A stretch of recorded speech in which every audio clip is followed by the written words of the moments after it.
Hi welcome to మా style creation. ఈరోజు నేను heat control and gastric problem ఎలా సాల్వ్ చేయాలో స్మాల్ టిప్ చెప్తాను. ఒక చిన్న బౌల్ తీసుకొని ఆ బౌల్లో 3 టేబుల్ స్పూన్ ఆఫ్ ధనియాలు వేసుకొని 1 టేబుల్ స్పూన్ పటిక బెల్లం తీసుకోవాలి. కొంచెం వాటర్ యాడ్ చేసుకొని ఓవర్ నైట్ మొత్తం మనము నానపెట్టుకోవాలి.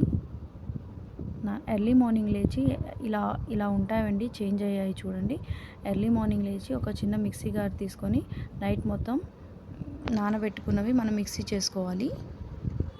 చూసారా, మెత్తగా అయిపోయిందండి, పేస్ట్ లాగా అయింది.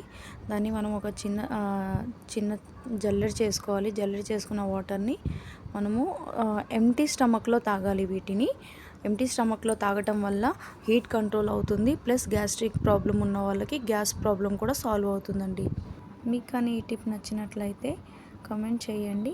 Please do like and subscribe my channel. పక్కనే ఉన్న బెల్ ఐకాన్ కూడా క్లిక్ చేయండి. Thank you for watching.